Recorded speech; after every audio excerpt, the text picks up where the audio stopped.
وعن ابي هريره رضي الله عنه قال قرأ رسول الله صلى الله عليه وسلم يورز رسول الله صلى الله عليه وسلم دا آيات والوستو يومئذ تحدث أخبارها دا قیامت په ورځ به دا ځمکه خپل خبر الله ته اوري دې سره چې کوم خبرونه دي هغه به کوي. بیا رسول الله صلی الله علیه وسلم صحابو ته وویل اتدرون ما اخبارها تاسو په تشته کوم خبرونه دي چې د ځمکې سره دي؟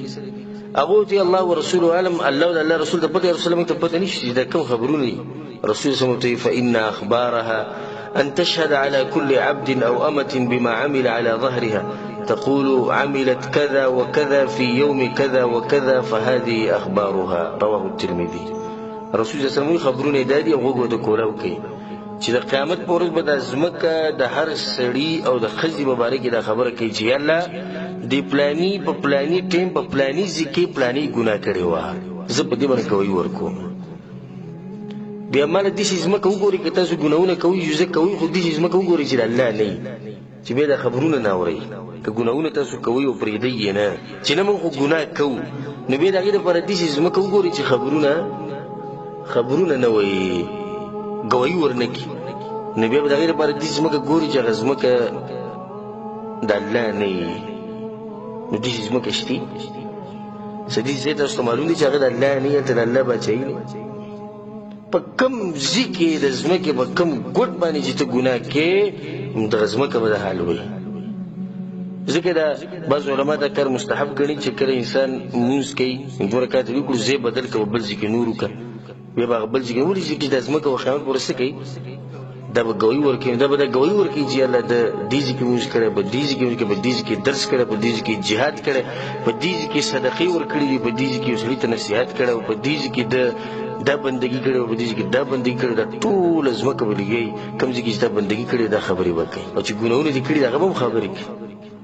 دا داسې حدیث چې د انسان په زړه کې یره پیدا کوي که نه پیدا کوي. ته چې به کوم ځای کې هم پروت یې ګناه کوې دا درته زما نصیحت ته لږ د ځمکې ته داسې کته ګوره نو دا کوشش کوي چې چېرته دا ځمکې د باندې داسې ګواهي ورنه کړي ګوره چې ته ګناه کړې ده. د هغې نه بعد حدیث راوړی وعن ابي سعید الخدري رضي الله عنه قال قال رسول الله صلى الله عليه وسلم رسول الله صلی الله علیه وسلم دا خبره کړې ده كيف انعم دې حدیث ته غوږ کېږدئ كيف انعم رسول الله صلی الله علیه وسلم وایي زه به څه خوشحاله شم او څه به مزې واخلم په دې دنیا کې. ولې یا رسول سوال به زړه کې چې ولې یا رسول ته ولې مزې نشي اخیستی څه چل کومې خبرې دي چې به سوچ کې اچولی چې ته مزې نشي اخیستی ته خوشحالېدی نشي. جواب دا دی وصاحب القرن قد التقم القرن واستمع الإذن متى يؤمر بالنفخ فينفخ. رسول صلی الله علیه وسلم وایي زه به څه مزې واخلم او زه به څه خوشحاله شم او شپېلۍ والا شپېلۍ تیار نیولی دی او د الله خبرې ته انتظار دی چې کله ورته الله ووایي بس قیامت به راځي زه به څه مزې واخلم. رسول صلی الله علیه وسلم چې دا حدیث سړی واوري دې مزې په رښتیا نشي اخیستی ځکه چې ته څومره خوشحالېږي او دې خبرې ته دې سوچ ځي چې اوس په دې ټیم کې اسرافیل علیه السلام خط تیار ولاړ دی شپېلۍ ورسره په لاس کې ده خو صرف انتظار د څه دی د الله د اجازت دی او چې کله د الله اجازت ورکو نو دغه شپېلۍ والا به په دې شپېلۍ کې پوکې وکړي او د هغې سره به قیامت راشي. د هغې نه بعد بل حدیث راوړی د ابوهریرة رضی الله عنه حدیث دی قال رسول الله صلی الله علیه وسلم رسول الله صلی الله علیه وسلم دا خبره کړې ده من خاف ادلج څوک چې د دشمن نه هېرېږي دشمن د حملې نه نو هغه د شپې به د اولنۍ حصه کې سفر شروع کوي پرېوځي نه ځکه چې دې سي شیرې راغستی دی چې دشمن را باندې حمله ونه کړي دلته پروت یم بېغمه خوبونه کوم او دشمن راشي ما به ګزار وکړي نو د شپې په اولنۍ حصه کې دی روان شي چې سهار ته زه خپل ځای ته زه ورسم. ومن ادلج رسول الله وایي څوک چې د شپې په اولنۍ حصه کې سفر شروع کړي بلغ المنزل نو خپل منزل ته رسي. بیا رسول صلی الله علیه وسلم وایي چې الا ان سلعة الله غالیه خبردار یقینا الله سره چې کومه سودا ده نو هغه ډېره ګرانه ده. ولې ګرانه ده؟ الا ان سلعة الله الجنه خبردار یقینا د الله سره چې کومه سودا ده نو هغه جنت دی نو جنت خو ګران دی. رواه الترمذي دا حدیث امام ترمذي راوړی. په دې کې رسول صلی الله علیه وسلم د مسلمان تشبیه دې کس سره ورکړی مسلمان یریږي د شیطان نه د څه نه یریږي چې د شیطان په ما غالب نه شي ما چې د ګناهونو کې وانه شي نو سفر یې د شپې د اولنۍ حصې نه شروع کړی چې زه زر ورسېدی او کوم سړی چې دا غواړي چې خپل منزل ته ورسېد نو دی وختي سفر شروع کوي دی بګي دمي دا بګي نه کوي سړی چې را دي نشته او بس کله چې دی هوټل ته ودرېږي او کله پټرول پمپ ته ودرېږي او کله سته ودرېږي کله سته ودرېږي د هغه منزل ته چې دی هغه سوچ دغه مبارک نشته او فکر یې څه کوي چې ورو لګي مطلب دا چې اے مسلمانه که جنت تی مقصد دی نو جنت خو ډېر ګران دی نو د دې ګرانې سودا د پاره به دې چل کې چې قرباني به ورکې بغیر د قرباني نه سره ملوي تاسو دلته چې ساړي یا پر پیسې ورکوي کنه ورکوي لازم نه چې د قیمت او پیسو کې د قیمت او بل څه کې دی شي چې ته قیمت ورکې ته تاسو هدف ملوي شي که ته بل پر د غواړي چې جنت ته لاړ شي دغه یو قیمت دی نو که جنت کټی نو د شپې د اولنۍ سینه با سفر شروع کی مطلب دا دی شپې د اولنۍ سینه چې سفر وختي شروع کی او موږ کې ودرېږي ما د بندگی د رب العالمین خپ جلتی سره وکي خپ شوق سره وکي او خپ جذبي سره وکي چې تاسو له جذبه کم نشي ځکه چې کوم سودا چې موږ د الله سره کوو هغه ډیره ګرانه ده او سودا د څه ده د جنت حدیث کې راځي فيها ما لا عين رأت ولا اذن سمعت ولا خطر على قلب بشر دا څنګه ګرانه نه چې بای کې هغه سړي چې رسول الله د سترګې له وسو نه دی لیدلی یو غوږ چې دا ورېدلی نه دي چې د پښتو کې دا یو ورګي سوچ ته راغلی دا سودا به ګراني کنه وي دا لازم ګراني وعن عائشة رضي الله عنها عائشة رضي الله عنها سمعت النبي صلى الله عليه وسلم يقول ما رسول الله صلى الله عليه وسلم خبر ورېدلی جاغوي يحشر الناس يوم القيامة حفاة عراة غرلا د قیامت پر ورځ چې خلک رب العالمین ته ودرېږي نو په دې حال کې ودرېږي چې خپې بل خپې وي او عورات جامې په لپاسه نه غرله او ناسونه ته وي بالکل به دې سي لکه څنګه چې د مور د خېټې نه بالکل واقع شي ولقد جئتمونا فرادا كما خلقناكم اول مره الله ما په دې سي واپس راځي لکه څنګه چې ما اول پر پیدا کړی وي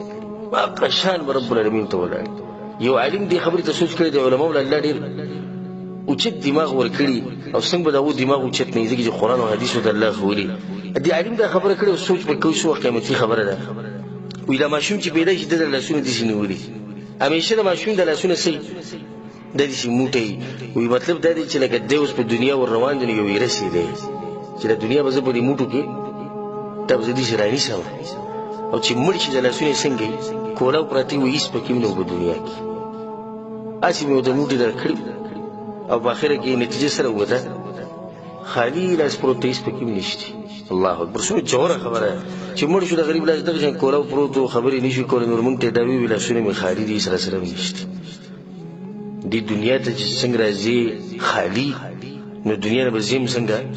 خالی عشره نوې چې ما رسول دی یا رسول الله الرجال والنساء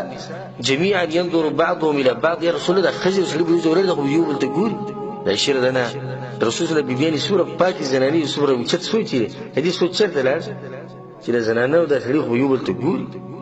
نو رسول الله صلی الله علیه وسلم عائشه الامر اشد من ان